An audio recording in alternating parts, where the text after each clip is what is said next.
Good evening, and welcome to Conservative Corner. I am your host, Tom Mountain. I am the Republican State Committee man for this district, which includes Newton. And I just finished a very nice, over a decade tenure as the chairman of the Newton Republican City Committee, and transferred that into good hands under the stewardship of Jessica Shanahan from West Newton. So we're very glad about that transition, and we look forward to another good decade under the capable hands of the newest chair of the Newton Republican City Committee. So we are here tonight with my good friend and long-term colleague, Al Cechinelli. Al, thank you so much for being here. Thanks for having me, Tom. Al is running for mayor of Newton, and we're very proud of him for various reasons, foremost of which he is and has been a member of our Newton Republican City Committee for a very long time, and he has been an active member. He has been a very helpful, very hands-on member. He is also a de facto parliamentarian in that, as a lawyer, he knows the rules of etiquette, shall we say, and of parliamentary procedure in the rare times that we have to encounter that in our meetings and in our procedures, so to speak. And he is also an active member of the American Legion Post 440, where I believe you've also served as chaplain for a while. Chaplain, but it's the Sons of the American Legion. Sons of the I'm American not in the Legion. actual American Legion. I did not serve, but my grandfather served in World War II, which allows me to be a member Of course. of the Sons. But more importantly, Al is really among a shall we say, a select handful that really get things done in the American Legion. And at the risk of having him blush, he really is and has been a shaker and mover over there in a very good way. And as an example, we had our food bank, our monthly food bank, just this past week. And the food bank which we have is it's very important, but it's very exhausting and time-consuming. And Al is there right from the beginning until the very end, helping to facilitate it, to serve the people. And then even after it's over, what he does is he brings food to people who need it around the community. So Al is and has been a very active member of our community in Newton, really for most, if not all, of his adult life. And he currently lives on, I believe it's Chapel Street. Chapel Street, yes. In the lake in West Newton. Nonantum. Nonantum, I'm sorry, the lake. Yeah. Nonantum. And he's a lifelong Newton resident. Mm-hmm. And you went through the Newton schools right through Newton North. Yes, graduated Newton North in 1982. Class of 82. And then you went on to Johnson & Wales University in Rhode Island. Yeah. And then you went on to New England School of Law, now New England Law, where you got a JD in law. And were you perchance classmates with Lieutenant Governor Karen Polito? I was not. Oh, well, there are many, one thing about New England Law, there are many alumni of that law school in Newton, and it's a huge database, so to speak, that we in the, I will indicate this, we in the Republican Party tend to tap into. Not that they're all Republicans, but we wish that they all were. But nevertheless, this is about your candidacy, Al. You're running for mayor. You have two opponents. And, of course, the primary opponent is the current mayor of Newton, who is Ruth Ann Fuller, a Democrat. Yep. And she is also being challenged by Amy Sangiolo, also a Democrat. And I guess that one would call them, would it be fair to call them liberal Democrats? I think liberal might be a little lesser of what they are. I feel they're closer to far left progressive liberal Democrats. Well, one thing that I found in particular is when Mrs. Sangiolo sent out a notice around town, or was sending out emails, I believe, and she described herself as the progressive choice for Newton. So if she's a progressive choice for Newton, then what is the current mayor? Is she the less progressive choice for Newton? In other words, it seems like, to your point, that we have a choice on that end between progressive and more progressive, liberal and more liberal. Now, granted, we unfortunately do not have in this city we don't break down elections in terms of political parties. I wish we Yes. would, because then a Republican would always be the finalist. And our last Republican mayor, of course, was the most beloved mayor of Newton in the past 50 years, and that, of course, was Teddy Teddy Mann. Mann. But nevertheless, there is a primary coming up, and that primary is September 14th. And Newton voters are asked to go to the polls to choose, is it one candidate you choose, or do you choose You choose two? one candidate. One candidate, okay. Yep. And among the three, of course, it's you and the other two, and we would hope and expect and urge people really to choose you for a number of reasons, which we're going to elaborate on, and which you will certainly elaborate on. But foremost of which is that with you, there's a real choice in that we have progressive versus progressive, and then we have, shall we say, common sense, moderate, mainstream Al Cechinelli, who's not dogmatic politically. I've known you for years. Yeah. You're more of a pragmatist, more on the, shall we say, the Scott Brown, Charlie Baker spectrum, to a point, maybe. Socially, yes. Socially. I'm more conservatively, fiscally conservative. Fiscally, Yes. and that's what we need. And, That's certainly yeah. what we need Yeah. in Newton. I know that you recently had a, you were recently on with the Newton Taxpayers Association and our mutual friend Randy Bach. And, you know, in the city of Newton, there really have been two organizations that have stood for, shall we say, what we call the mainstream and the taxpayer. And that, of course, is first and foremost the Newton Taxpayers Association, but second only to them have been the Newton Republicans, because we're fiscally conservative as well. And one thing that we've noticed around town, Al, is really the amount of construction that or reconstruction that we're seeing, especially on the south side of town. In Oak Hill Park, where, as you know, those homes were really built as one-bedroom slabs on former swampland for returning veterans from World War II. They were all little cottages. And then over the past few decades, they've turned into what could only be termed as McMansions. And not just, you know, a handful or a dozen or more, but just about every house. It's rare to find the original homes that were there. They're massive mansions with basements. Now, when you have reconstruction like that, tear down reconstruction, then the taxes on that property goes up dramatically. Yes.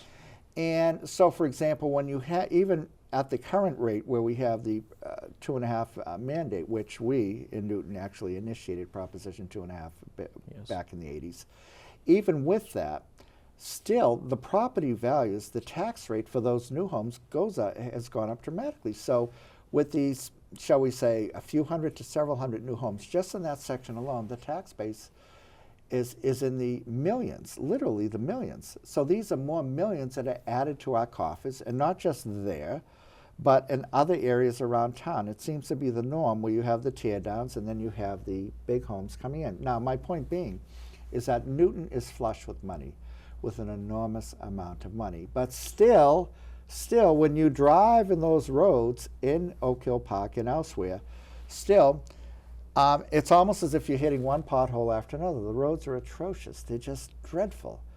And it's always been the case that most of the money, most of the budget goes to the school department. And years ago, when I was a regular columnist in the Tab, I used to write columns on the bloated salaries of the administrators who made over 100,000, who made over 90,000, and I'm sure there's countless numbers who do. So my point being is that most people do not have kids in the school, yet everybody drives on the roads, and the roads are atrocious, and they haven't been addressed. And it's to the point where, you know, you almost have to keep on your high beams at night just to avoid the potholes. What do you say about that? Well, the city's really dropped the ball on the roads, and it seems a little curious that all of a sudden in an election year for the mayor, we all of a sudden find money to be doing these projects like Chestnut Street, which has been horrible for probably the past 12 years. Yes. You drive down Chestnut Street and you're taking your suspension's life in your hands. That's right. But, oh, lo and behold, now there's money in an election year for the roads. So it makes it look like the current administration is doing something about it, when they could have been doing something for the past 4 years about it, as opposed to right before an election. It's just optics, it's sleight of hand. We need to do better for our citizens. We can't just do this when it's time to be elected. Of course. We have to be available and willing to do the work all year round, all the time. And the other thing that I'm noticing is, there's a good and bad aspect to having a school committee. And the good aspect is they're supposed to be watching and supervising our school system. The bad aspect of that is that the Board of Aldermen, and I would say the mayor's office, tends to have a hands-off approach to the school department because, after all, there's a school committee monitoring them. The problem is that much of the budget, the hundreds of millions of dollars, goes to the school department. And so the Board of Aldermen and the mayor, they tend to have, like I said, a hands-off approach to them, even though it's an enormous amount of money. And what I'd like to see, and what many people would like to see, is just really an audit of the school department. How many people make what salaries over $100,000, $200,000, and $300,000? Years ago, in the early 2000s, I remember when I started writing, Jeffrey Young, the then superintendent, Yes. was the first person in Newton, a Newton employee, and in the school department to make over $100,000. How many are there now? I don't know. But I think this is something that we should know. It would appear that the bureaucracy in the school department is bloated to the point where it's out of control. Not only that, but the other issue that affected people a great deal this past year was the shutdown, the major shutdown of the public schools, especially in Newton. Now, Governor Charlie Baker came out September of last year and basically said kids should go back to school at this time. Now, he didn't say they must, and I order you to, but he said they should go back to school. So a lot of school districts did that. In particular, every private and parochial school in and around Newton was in session. So you had this odd situation where Bigelow Middle School, the public school, was not in session, but Mount Alvernia, 200 yards away, was in session. There's no rhyme or reason to it. There's no logic to it, except for the fact that the powerful Newton Teachers Association, the teachers union, lobbied to keep the teachers out of school. Now, my premise is, and always has been, that too often the school department kowtows to the teachers union to the detriment of the students and parents alike. If you think of how many parents had to stay home, and really it required at least one parent to stay home with the kids at all times, even though you normally have two parent incomes. How many of those parents lost their jobs as a result, who couldn't work remotely? Not only that, but the special needs students, how many of those students suffered because the teachers weren't in session, weren't doing their jobs? And so my premise is, and I'd like to hear this from you, would you as a mayor take a more active approach in this, and especially see to it that we won't have another shutdown like this again, where the kids are sitting at home for so many months, weeks, months at a time? Well, currently, I don't think we need to have a shutdown. I don't think we need masks in the schools either. The demographic of the students in the schools are people that aren't affected by the COVID. That's right. Once a child's 12 years old, if a parent decides they would like them to get vaccinated, they can be vaccinated.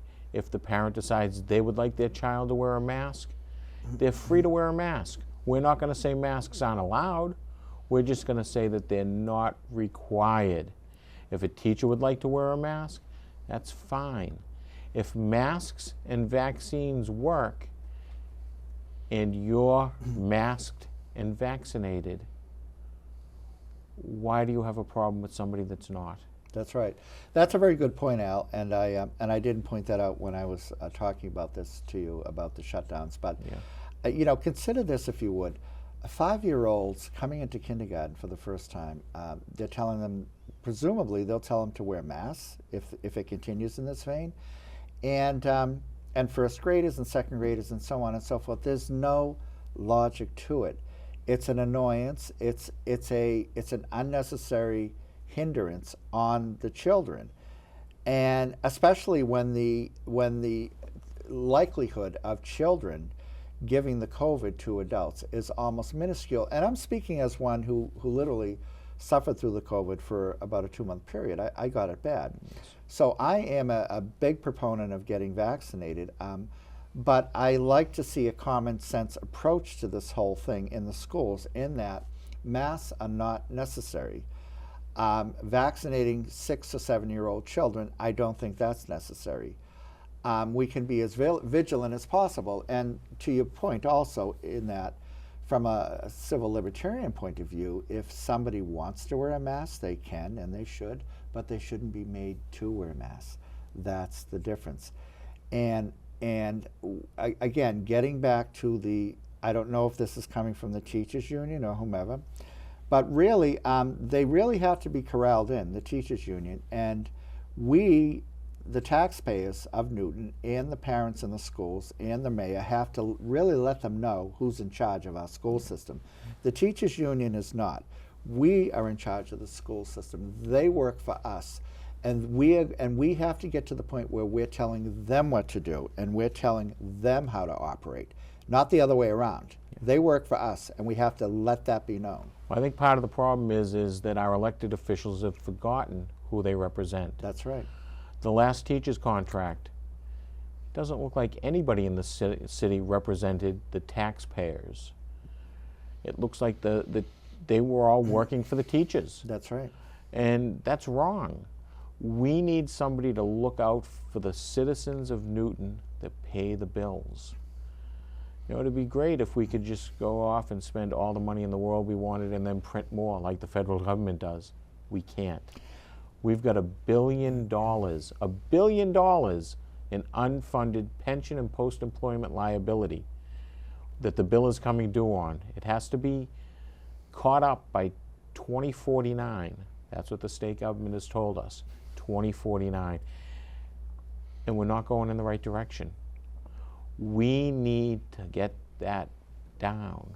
We need to start putting money into that.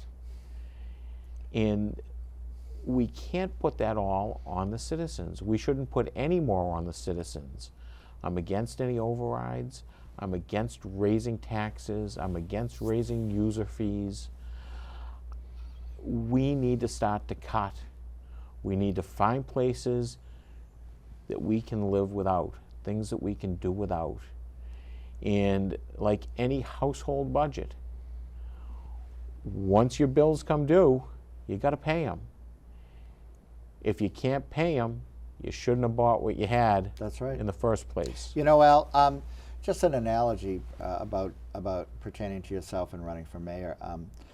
We in the state, our state government works pretty well, and it has been for a while. And that's really because we have wisely, for the most part, with some intervals, adopted a two-party system in our state government, meaning the state legislature is controlled by the Democrats. However, the executive branch is controlled by the Republicans under Charlie Baker. And it works well. It really works well.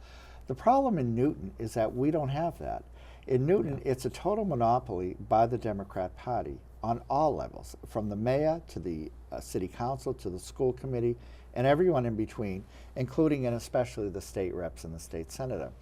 And what we need to have in the city, as we had before under Teddy Mann, and prior to him under Mayor Monty Basbas, is a two-party system where you had a mayor who was a Republican and also a city council, which was Democrat. So you had a two parties working together for the betterment of the city. And it worked very, very well. Now, it doesn't work now. The city government doesn't work as well as it did under those models, simply because you have a one-party system that is really concerned with taxing and spending, giving raises to this bloated bureaucracy in the school department and elsewhere, mostly the school department, almost exclusively the school department, which is why we need a mayor like you, a mayor on the Teddy Mann model like you, to really come in and run our city the way it needs to be run, the way it should be run. And you have this very uncanny ability through through your personality, through your experience, and through your connections in the city to really work across party lines. I've seen you do that. You've befriended people who are really on the far left, shall we say, of the spectrum, and everyone in between. And you're able to find common ground with many people on not all issues, but some issues. You really are and have been. And I've often admired that about you. You know, those who are Thank you. dogmatic politically, as either Democrats or Republicans, cannot bridge that gap, but you can. Just like Teddy Mann could, and just like Monty Baspis could. Teddy Mann was there for a long time because he could work with the Democrats, just like Charlie Baker is able to work with the Democrats, is able to bridge that divide. And you, as mayor, could certainly bridge that divide, which is why, and I can't stress this enough, on the 14th of September, we need to propel you into the finals against whomever the final candidate is, whichever progressive Democrat they choose. I'm assuming it would be the current mayor, but maybe not. But nevertheless, and I'm going to point to the camera and just say, please, people, you will have a choice in the election in November if you choose this gentleman sitting right next to me, Al Cechinelli. If you choose to vote for or select another of the candidates, it's just really then it becomes like a high school popularity contest between who's more progressive than the other. It's progressive versus progressive, or progressive versus mainstream, which is Al. So again, we have a primary, and at least this time around, we need you to vote for really a very distinct, a real choice, and that is you, Al Cechinelli. And again, I hearken back to the era, to the very successful, wonderful era of Teddy Mann, because, you know, in many ways, you remind me of Teddy Mann. You do. Oh, thank you. And That's a high compliment. Teddy, Teddy was very popular around the city, and he was sort of like, and I'm comparing him to a Democrat, Tom Menino of Boston at the time, in that he seemed to know everyone and he seemed to be everywhere at the same time, and he was very well liked, and he delivered on what he promised to people. If somebody would call up and say that their sidewalk needed to be taken care, needed to be plowed, within 48 hours, probably 24, it was. If a pothole needed to be fixed, again, it was, and so on and so forth. I mean, nowadays, when, again, getting back to the analogy with the roads, when you see the roads around town, that really isn't being done. And then when we have a candidate talking about, well, I'm the progressive one, I'm the most progressive, well, what about the people in the city who aren't so-called progressives? Yes, we may be a majority Democrat city. However, even among the Democrats, there are different levels of politics. We don't have too many far left people in the city. Maybe in the school department, unfortunately, we do, but certainly not in the city. In other words, you don't find too many, real socialist-oriented parents, because they're adults and they're in their 40s and they have kids and they pay taxes.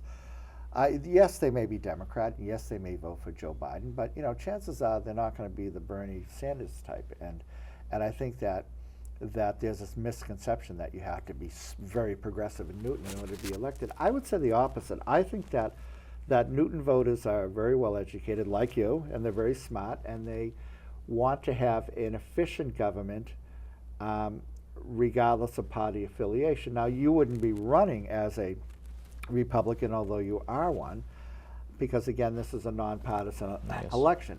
However, the values which you would bring into the party, into the mayor's office, should you win, and I hope you do, would be akin to, again, a Charlie Baker, a Scott Brown, but even more so fiscally conservative, which is what people need these days. Look around, people. I'll have to stress, I mean, inflation is creeping up dramatically, I would say. Gas prices are way up, food prices are up, so prices are going up. And the last thing that you need is for taxes to go up as well. And taxes come in all sorts of different disguises. They can be fees for your children in school. They can be fees for trash pickup. They can be fees for anything. It's a different form of taxes. And if you're mayor, I suspect that you will put a halt to that before it even begins. But the other two won't.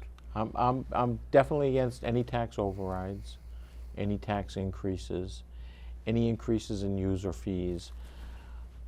If we did have to do something, user fees, I believe, would be the first way we would go. But I'm not a fan of adding those. I think we need to find where we can cut, because right now I know that there's probably about $80 or $90 million a year in this budget that could be cut. We just have to find it, and we have to have the fortitude to do it. And it's not complicated to do either. I mean, again, getting back to the bloated school department, I would like to see an audit, an outside audit, but not necessarily an outside the city, but something very simply and uncomplicated that your office, should you get elected, the mayor's office do, where you just have a few people just go through the list and say, what does this person do in this position? Why do we need an assistant to an assistant director of fine arts? What do they do all day? Why do they make 100 and something thousand a year? Just ask these questions and go through with a red marker and just cross them out, and oh, voila, we've now saved $60 to $90 million. And I think that you can do it. And I think that you're really the only one who would do it.